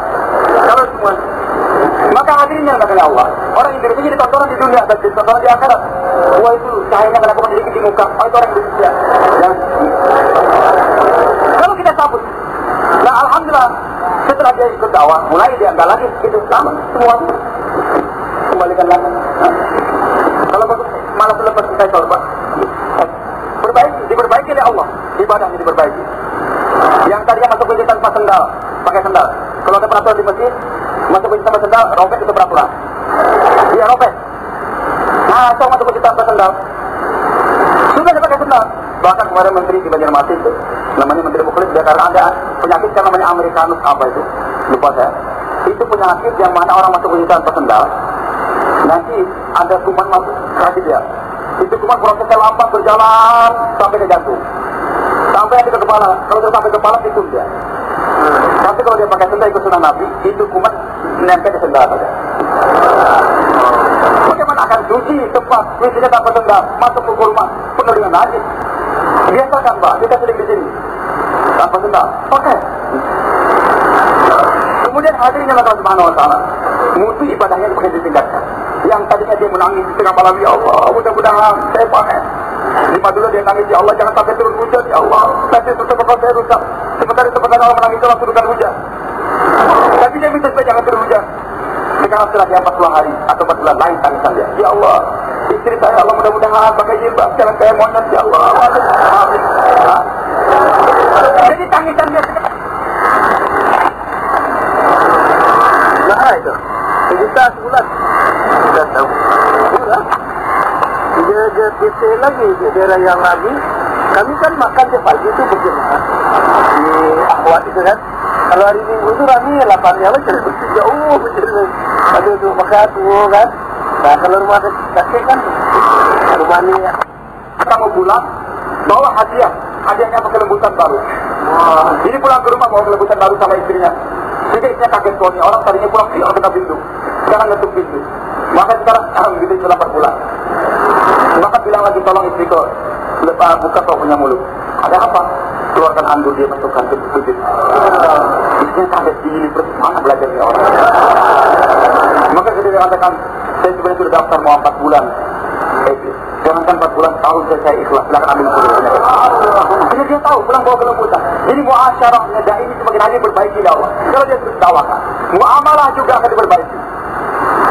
Tadinya orang mau nagih hutang harus menggunakan tentara sama dia, bawakan brimob, tapi nggak bayar juga. Tapi sekarang sudah 4 bulan pakai sorban, pakai semua, datang ke rumah ke Cina. Lek, saya punya hutang lek berapa? 10 juta. Loh, aneh. Dulu saya bawakan jawara, kamu nggak mau bayar. Tapi sekarang, iya betul. Saya setelah keluar 4 bulan ini, Masya Allah. Saya tahu betul-betul orang itu walaupun masih syahid dan bisa masuk surga kalau hutangnya nggak dibayar. Makanya saya khawatir. Kalau nanti saya meninggal di masjid, mau masuk surga nggak bisa. Karena hutang saya belum dibayar. Dan orang mengira saya, nanti pikiran saya sudah sampai jalan, hutang belum lupa. Saya nggak mau begitu. Jadi bayar hutang. Jadi muamalah mau bayar hutang dengan baik ini kapan? Setelah dia berdakwah, bukan setelah dia keluar, enggak. 2. Ukhrijat nafsu khuruj untuk la ilaha. Tapi illallah yang mendapatkan kalau tak boleh ma'ruf nahi munkar. Banyak orang keluar 4 bulan tapi kalau enggak dakwah, enggak ada perbaikan. Banyak orang duduk di markas setiap hari. Tapi kalau dia enggak bicara dakwah, enggak bicara kepada Allah, tidak ada perbaikan. Dia gunakan kedudukan dia di markas, kedudukan dia dakwah. Pak, bagaimana berikan duit bisa enggak? Pak, ini orang akhirnya enggak bayar. Kenapa dia enggak bayar? Karena enggak dakwah. Bukan dia enggak khulus, enggak. Dia keluar 4 bulan. Bahkan dia berani keluar setahun. Tapi selama dia keluar nggak pernah bicara kepada Allah. Kalau mau bayar terpunggang pada dai itu, impor bayar, mubayyin. Jamaah yang sudah mengimpor mubayyin ini, jangan ada harapan ada perbaikan dalam kehidupan. Jangan impor mubayyin. Apa yang ada bicara? Mau jauhlah kedua, mau jauhlah pertama dinten, bayar siapa itu, atau yang lain. Jangan impor. Apa yang Anda mampu bicarakan kepada Allah? Enggak hafal Quran, bicarakan seadanya yang bisa. Mendepani walau ayat. Tahu satu ayat bicarakan. Jangan ditambah, jangan dikurangi. Tahu 10 ayat, sampaikan 10. Jangan ditambah, jangan dikurangi. Tidak usah impor mubayyin. Maka hadirin yang nakal Allah Subhanahu Wa Taala. Kalau kita istiqamah dalam dakwah, muamalah akan berbaik dan lagi akhlak kita akan diperbaiki oleh Allah Subhanahu Wa Taala. Ini bapak-bapak yang nakal Allah. Ini umat diberikan kemuliaan, diberikan amal yang bergengsi. Maka kalau kita dakwah, orang yang tadi di bawah bumi terpendam dari langit sekarang berharga. Siapa itu Bilal? Hamba sahaya, Isa diperjualbelikan. Tapi setelah dia sibukkan diri dengan dakwah, sekarang Bilal jadi berjaya. Dia yang azan pertama kali di Madinah. Dia yang azan di Mekah sana. Dan ketika Nabi setelah masuk surga, ternyata bunyi telapak kakinya Bilal selesai dengan depan Nabi. Apa yang mengangkatkan Bilal menjadi ma'adin yang mahal? Apa? Dakwah. Siapa itu Umar? Dia sering tertawa. Kenapa ketawa Amir Mu'minin? Katanya saya dulu tertawa oleh keluarga saya. Gara-gara tidak pandai mengembalakan onta dan kambing. Diketawakan. Tapi setelah bersujuan dengan dakwah, sekarang mengembalakan manusia sekian banyak mampu. Siapa itu Umar? Begitu tadinya. Gunakan pedang sembarangan ke bawah. Tapi setelah dakwah, bagaimana dia? Tetap berani. Tapi itu agama. Tapi hadir begitu lembutnya hati Umar. Yang tadinya dia siap untuk tempelan adik-adiknya. Dia berkata suatu hari di atas mimbar, dia kata, wahai Umar, kalau ada onta yang terpeleset di negeri Irak sana, ribuan kilometer dari Madinah, Allah akan tanya kamu, wahai Umar, kenapa engkau tidak memperhatikan jalan dia? Orang yang hadiahnya keras pada wanita, tapi sekarang lembut hatinya kepada onta. Apa yang menyebabkan Umar demikian? Apa? Dakwah. Jadi hadir potensi ini umat. Betul-betul. Tapi kita tahu yang mengangkatkan harga kita dakwah. Kenapa kita tinggalkan? Kita hasil masih malam. Ya kalau jauh lagi ada waktu ya jauh lah. Kalau nggak ada ya nggak jauh lah. Kalau ada waktu 3 hari, belum 3 hari. Sepertinya main-main saja. Nah kalau kita masih bermain-main dalam dakwah, kapan kita akan berbawa? Sama istri aja takut. Allah sudah menceritakan orang yang takut sama istri itu siapa? Orang yang berdakwah. Abid, syaitan kalah. Apa akan dikalahkan oleh syaitan? Begitu pula hadirin, orang alim bisa dikalahkan oleh syaitan, tapi tidak langsung melalui istrinya. Orang alim bagaimana alimnya kalau tidak berdakwah akan dikalahkan oleh syaitan dan istri. Nabi Adam alaihissalam, wa 'allama Adam al-asybullah, punya ilmu yang paling banyak, ilmu Allah ajarkan segala macam ilmu. Tapi kan di surga belum ada suasana dakwah. Maka bisa dikacaukan oleh iblis melalui siapa? Malam bin Daurah, ulama besar. Diberikan ayat-ayat muka syafaat, muka hijab. Tapi kan tidak berdakwah, dikacaukan oleh syaitan melalui istrinya juga. Bagaimanapun alimnya seseorang tidak bisa selamat daripada syaitan. Untuk menyelamatkan diri daripada syaitan dan menyelamatkan diri daripada wibawa dalam istri hanya dengan dakwah. Kalau ada istiqamah dalam dakwah, maka istri akan tunduk. Kalau tidak dakwah akan tunduk pada istri. Akan tunduk kepada itu tidak diceritakan dalam Al-Quran. Maka hadirin yang Allah Subhanahu wa Ta'ala.